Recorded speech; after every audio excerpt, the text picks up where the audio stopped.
So on our electric field practice sheet, we're doing the exact same thing, but we're not trying to do all the math. We're going to visualize by drawing out force vector arrows.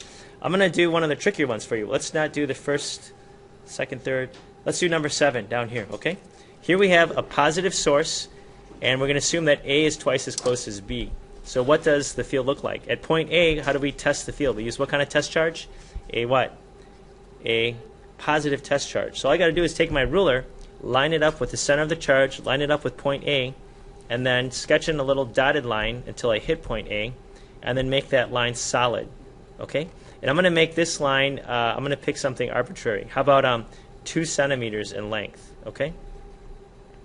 2 centimeters in length to represent the idea that this is a certain size force there. Okay?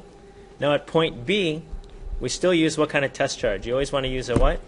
A positive test charge. But we're going to say that B is twice as far away. Aha, what does that mean? The force is going to be what? 4 times smaller. If I made this line 2 centimeters, then this one should only be half a centimeter. It's 1/4 the strength, 1/4 the force there. Okay? So it's a little tiny midget arrow, which I had trouble drawing there. Let me zoom in. There you go. So I can draw that better. So this arrow is going to be 4 times smaller is the goal here. So maybe I want to label this 1/4 the force if this is 1F there, okay, to represent that idea. So this one's not hard. It's just trying to visualize what's going on, okay? So why don't we do one that is a little bit trickier? Why don't we do this one? This one's kind of cool, okay, right down here.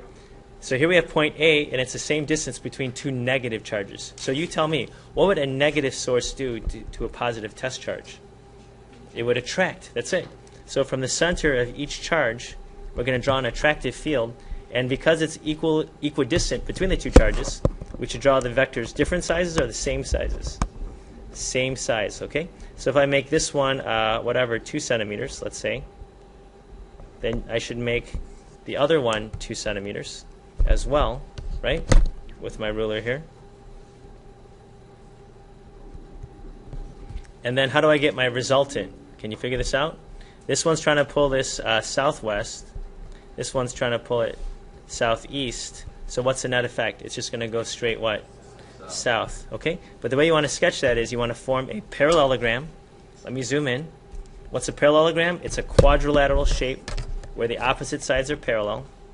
So it'd be something like this, and then something like keeping it parallel, like that. And then it's always from where you start to where you end up. Okay? So the field here would just go straight south, like this. This is my force resultant. Okay? So if I have 2 negative sources, the net field would be straight down. Why? Because to find the net effect of multiple sources for fields, you add up each field individually, and then the resultant you can find by just adding them both up. So if it's equidistant from the 2, the force is the same.